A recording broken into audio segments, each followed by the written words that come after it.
Off and rolling on this Friday morning. We're heading out tomorrow, or today for Nashville. Tomorrow, the game from Nissan Stadium. Bison Game Day gets you started at 10 a.m. on WDAY with myself, Sam, Kyle, and Jeff. The game is at 1:30 against Tennessee State, exclusive on ESPN+. It's their broadcasters, so I'll be interested to see how it looks. We'll be down on the field and get you ready for post-game as well right afterwards on WDAY+ and Inforum.com with our Bison post-game live show. So looking forward to that. My first trip to Nashville, I hear it's the place to go. So the gauntlet has been thrown down. I saw plenty of pictures on social media yesterday of Bison fans that were heading out of Fargo. Bison basketball assistant coach Luke Streggy was at the airport recruiting and took a photo of Hector Pack with Bison fans. I believe there was a direct flight yesterday, an Allegiant flight that left yesterday morning that got to Nashville around 12 o'clock. Are they daily for Nashville out of Hector? I don't know that. So I don't know if that was added for this game. I know they have a direct flight. I just don't know if it's a daily one that goes. I don't think it's a daily Okay. thing. I think they just added the flight for the game? For the game. Okay. So because Allegiant flight yesterday that left out of Hector at 9:45 and got to Nashville about noon. That's perfect.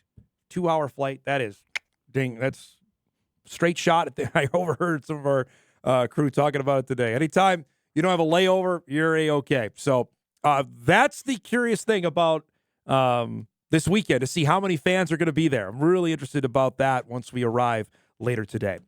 They're going to see our next guest, who was a standout in high school that really didn't start to blossom until late in his high school career, ended up getting on the Bison radar, and boy, NDSU is glad he did, because a local kid that may turn into be one of the offensive weapons for the Bison in 2025. We're talking about Fargo South kid Reis Kessel. Can't say kid, he's a big man. Redshirt freshman tight end who got his first career catch last week against the Citadel, was put on scholarship earlier this year. We had a chance to visit with him on Tuesday to get his thoughts about getting into the lineup and now making an impact for the Bison. Describe last Saturday, getting out there, getting a catch. What was that moment like for you? Yeah, no, it was crazy. I mean, obviously it felt surreal just growing up in Fargo and watching the Bison play your whole life. Then I kept telling people I don't really remember the catch just because of how crazy the moment was. But, yeah, it was just awesome to, get the first catch and just get a win out there. Coach Polisek has had watching you for a while. What was spring ball like, saying, okay, this is maybe a chance for me to do well, maybe I can get on the field? Yeah, spring ball went really well. Made my way up the depth chart. Had some meetings with Coach B. Told me that I think it was like last year around this time that it's a possibility I could get on the field this year. And yeah, we just took it from there, and it's just now I'm where I am. So yeah. You're also tested as like one of the 20 fastest guys, which at your height may seem contradictory there. Tell us about that. Yeah. Where's the speed come from? I don't know. I mean, I guess I did track in high school. Maybe my dad, who knows? But yeah, we wore those catapults, and I think I was like, I don't know what I was, but I was up there with the speed. So yeah. Also said you were over 20 miles an hour. Yeah, I think I was like 20.3 or 20.2 or something like that. So yeah. How do you separate yourself from the other tight ends? What do you think your defining characteristic is? I'd say what separates me is I say I have a lot of grit, and I'm going to go out there and I'm just going to do my job every single time, whatever the coaches want me to do. I'd say I use my skills, like my hands, my speed. I use that to separate me as well. I know everything almost happened late in the recruiting process. Go back and tell us about that when the Bison came in, and you mentioned growing up watching them play. Was it a no-brainer when they were really? Yeah, for sure. Yeah, it was pretty crazy. I mean, I signed up for the NDSU football camp like 2 weeks before. I was maybe not even going to do it, and I signed up, and it just went from there. So, yeah, it's crazy for sure. They decided to offer you. What was that emotion like? Yeah, Coach Entz told me, I think, the second day, and I don't know, I went home, told my parents.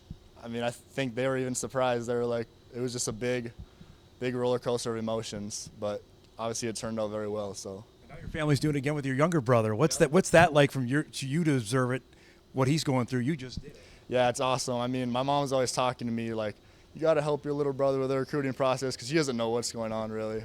So I try and help him out the best I can, help him like what to say to coaches, how to go through that process, and yeah, just try and help him out. And you're on scholarship now. Were you a walk-on?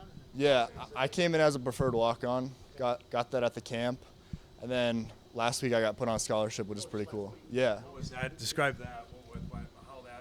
How you were told. And what were your Yeah, reactions? so we got done with a unit meeting upstairs, and then I went into the meeting room with Paulsek, and he just basically just told me that I'm on scholarship and working hard, and then he announced it to the team, I think, 2 days later. So What was that like in front of the team?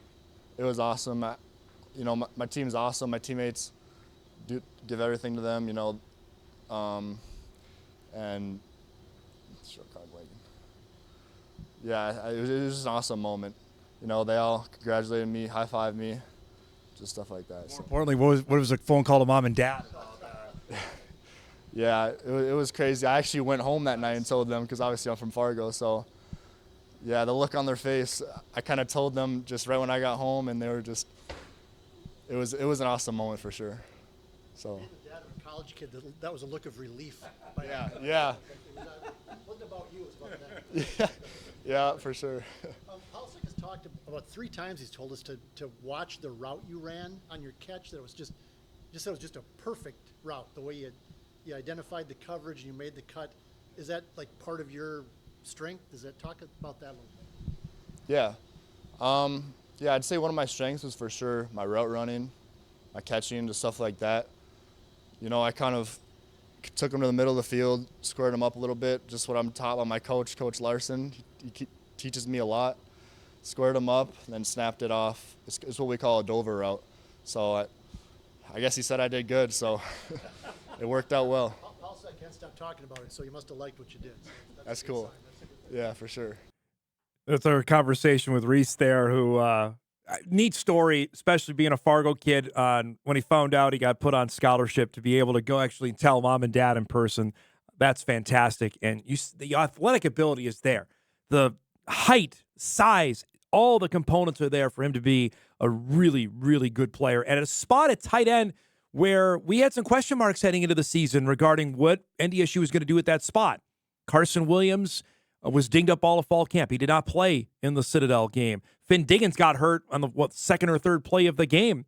His status unknown for tomorrow. That we may see number 81 out there moving down the field and making some plays. Something to keep our eyes on. I think not just for tomorrow, but the rest of the season. Guy's a huge piece potentially of this Bison offense. We'll break. More football chatter coming up in our second hour. We come back. Corey Provis will join us. Voice of the Twins. They get set for a weekend series in Kansas City. Beautiful Friday morning is underway. We're back on Hot Mic right after this.